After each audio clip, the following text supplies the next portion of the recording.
All right, so we've got a pretty big stack of articles here, and it seems like something major is happening in Israel. A huge political shakeup right in the middle of a war.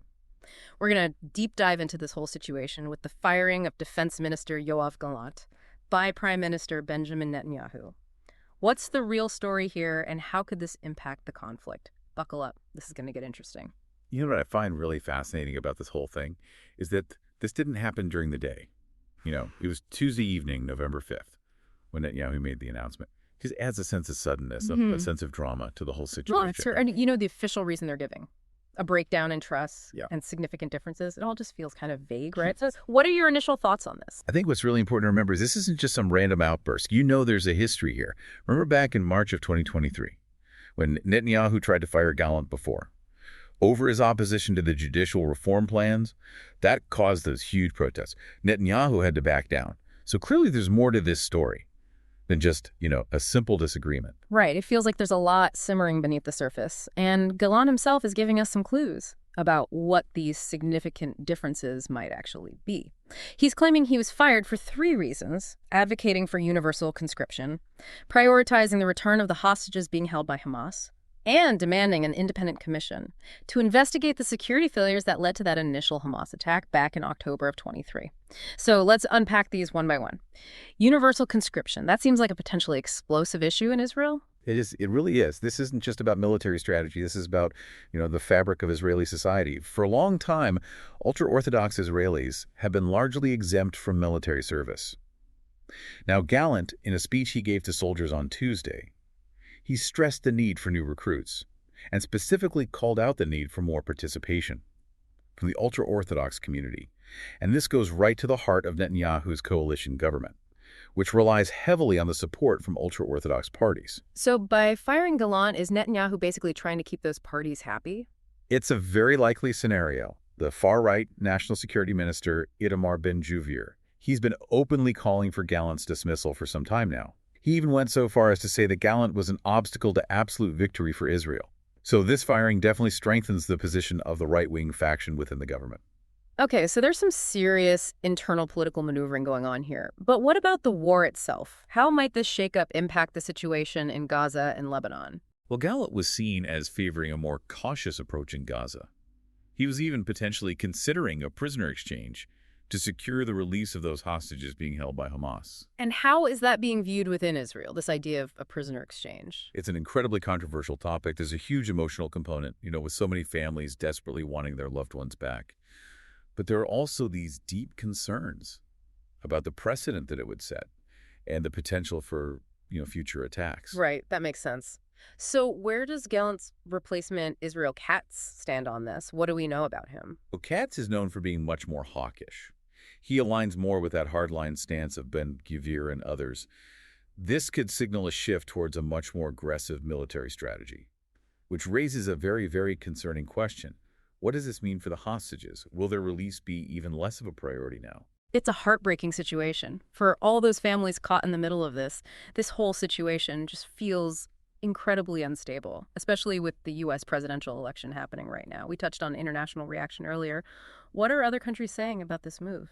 The U.S. has already expressed concern. They're calling Gallant a trusted partner. So this firing definitely complicates the U.S.-Israel relationship, which, let's face it, is always a bit delicate during U.S. elections. Yeah. But it's not just the U.S. watching closely. The whole world is paying attention to this. And back in Israel itself, what's the public reaction been like to all this? Not good. Protests have already erupted all over the country. There are calls for a general strike. There are reports of thousands of people blocking highways, lighting bonfires, police setting up barricades. It's a very visible outpouring of anger. And it's really mirroring those protests we saw earlier this year against Netanyahu's judicial reforms. It's like everything is coming to a head, both politically and in terms of the war itself. Yeah, and it actually gets even more interesting. There were rumors circulating that Netanyahu was considering removing the heads of the IDF and the Shenet, which is Israel's internal security service. Now, he's denied this. But the fact that these rumors even existed, it just shows how fragile the situation really is. Wow, that's intense. A government in turmoil, a war with no clear end in sight, a deeply divided public. This has powder keg written all over it, doesn't it? It certainly has all the ingredients. The big question is, what happens next? Is Netanyahu consolidating his power? Or has he actually made himself more vulnerable by alienating so many people? That's a question worth exploring further, I think. We've covered a lot of ground here. The sudden firing, the political maneuvering, the impact on the war, the potential for even more instability. It seems like this is a story with many, many layers to unpack. And we're just getting started. Yeah, it really feels like we're at this critical juncture. And it's important to remember that this whole saga with Gallant, this isn't just some one-off event. It fits into a larger pattern of Netanyahu's leadership style and, the deep political divisions within Israel. Oh, you're totally right. We touched on it a bit earlier, but those protests back in March when Netanyahu first tried to fire Gallant, those were massive. They really shook things up. What was it about those protests that forced Netanyahu to back down? Well, they were huge, for one thing. Hundreds of thousands of people took to the streets across the country. It was a real show of force by the opposition. But it wasn't just the numbers, it was the diversity of the protesters. You had secular and religious Jews, Arabs, left-wingers, right-wingers, even some military reservists. They were all united in their opposition to Netanyahu's judicial reforms, which they saw as a direct attack on Israeli democracy. And now we're seeing a similar wave of protests over Gallant's firing. It feels like there's a sense of déjà vu here. Are these protests driven by those same concerns about democracy, or is there something else fueling them this time? I think it's a combination of factors. There's definitely a sense that Netanyahu is once again trying to undermine democratic institutions by silencing dissenting voices within his own government. But there's also a deep sense of anxiety and frustration, I think, over the war itself. People are tired of the fighting. They're worried about the future, and they're looking for leadership that can provide a clear path forward. Gallant, for all his faults, was seen by many as a voice of reason, someone who was trying to find that balanced approach to the conflict. His firing has shaken people's confidence in Netanyahu's ability to manage this crisis effectively. And speaking of the war, how is all this political turmoil playing out on the international stage? We know the U.S. has already expressed concern. What kind of impact could this have on Israel's relationship with its key ally, especially, with the U.S. presidential election in full swing? Yeah, it's definitely a complication. The timing, honestly, couldn't be worse for Netanyahu. The U.S. sees Gallant as a stabilizing force, someone they can work with. So his removal just throws a wrench into their calculations. It also raises questions about Netanyahu's judgment and his willingness to listen to his allies. And remember, the U.S. provides Israel with billions of dollars in military aid every year. So this relationship is absolutely crucial for Israel's security. So what's the potential fallout here? Could this actually lead to a shift in U.S. policy towards Israel? It's certainly possible if the U.S. perceives Netanyahu as becoming increasingly unstable or unpredictable. They might be less inclined to provide that unconditional support. And with the U.S. election just around the corner, there's a real risk that this situation could become a political football. Both candidates will be under pressure to take a stance, and that could complicate matters even further. Sounds like Netanyahu is walking a pretty tight tightrope here. He's alienated his key ally, ignited protests at home, and potentially empowered the most extreme elements within his own government. What's the end game here? What does he hope to achieve with this risky move? That is the million-dollar question, isn't it? Is he simply trying to hold on to power at all costs, or does he have a larger strategy in mind? Hard to say for sure, but one thing's clear. This move has made the situation in Israel even more volatile and unpredictable. And let's not forget the war itself, which seems to be fading into the background amidst all this political drama. With Katz now at the helm of the Defense Ministry, what can we expect to see in terms of military strategy? What are the potential scenarios that could unfold? Well, as we talked about earlier, Katz is known for being much more hawkish than Gallant. He's aligned with those far-right elements within the government, who are pushing for a much more aggressive military approach in Gaza. So there's a real risk of escalation here. Katz might be tempted to launch a major offensive in an attempt to achieve, a decisive victory, but that could backfire and lead to even more bloodshed and instability. And what about the hostages? Is there any hope for their release under Katz's leadership? It's really hard to say. Gallant was at least open to the idea of a prisoner exchange, but Katz might be less inclined to negotiate with Hamas. He might see any concessions as a sign of weakness. This is a total nightmare scenario for the families of the hostages. They're caught in the middle of this political and military quagmire. You mentioned earlier that there were rumors about Netanyahu considering removing the heads of the IDF and the Shin Bet. What do you make of that? Even if they were just rumors, it's a pretty chilling thought. It is chilling, yeah. It suggests this level of paranoia and distrust within Netanyahu's inner circle. That's deeply concerning.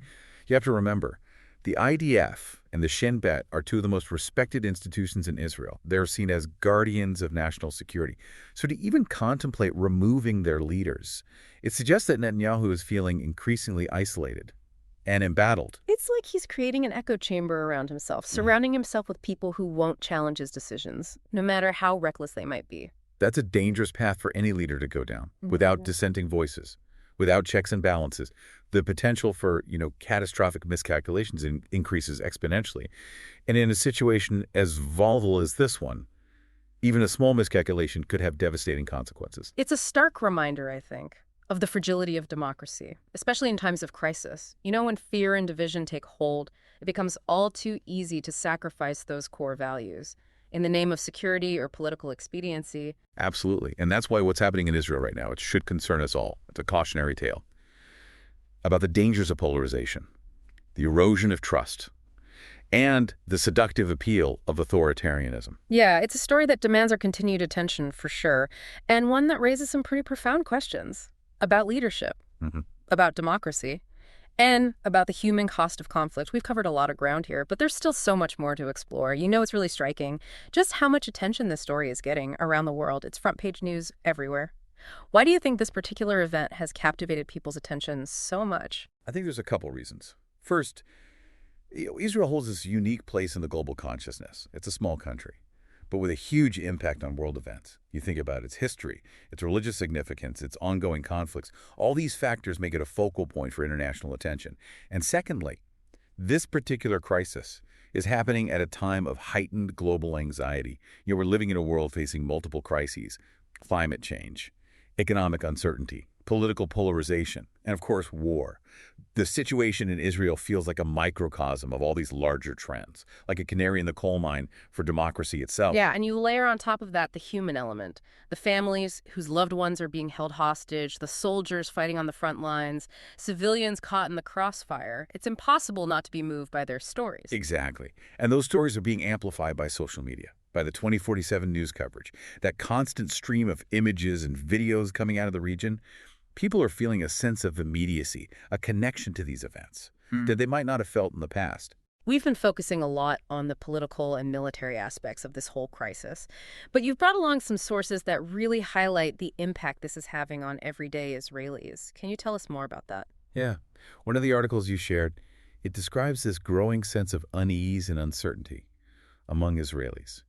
There's this feeling that the country is at a turning point, and that the future is incredibly uncertain. People are worried about the economy, which is obviously taking a hit because of the war. They're worried about their personal safety, with the constant threat of rocket attacks and terrorist attacks. And they're worried about those deep divisions within Israeli society, which seem to be widening by the day. Yeah, it's easy to forget amidst all the political maneuvering that there are real people whose lives are being profoundly affected by all of this. Absolutely.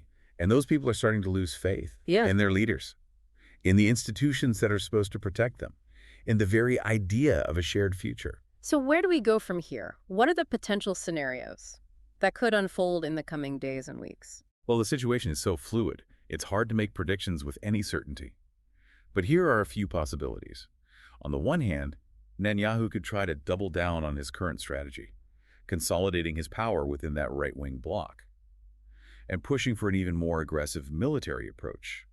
This could lead to a short-term boost in popularity, but it would also likely further alienate the opposition and increase the risk of escalation in the conflict. Okay, and what about the other side of the coin? What are the potential paths towards de-escalation? Well, there are always calls for dialogue, for a return to negotiations, but those calls often get drowned out by the drums of war. It's hard to see a path towards a negotiated settlement when both sides feel so deeply entrenched in their positions. It feels like we're caught in this vicious cycle of violence and retribution. Is there any way to break out of this cycle? It's a question that has plagued the region for decades. Some experts believe that the only way to achieve lasting peace is through a fundamental shift in the political landscape, a move away from that current two-state paradigm towards a more inclusive and equitable solution. But those kinds of changes take time, and they require a level of political courage and vision. That seems to be lacking at the moment. It's a daunting prospect, for sure. But even in the midst of all this darkness, there are always those glimmers of hope.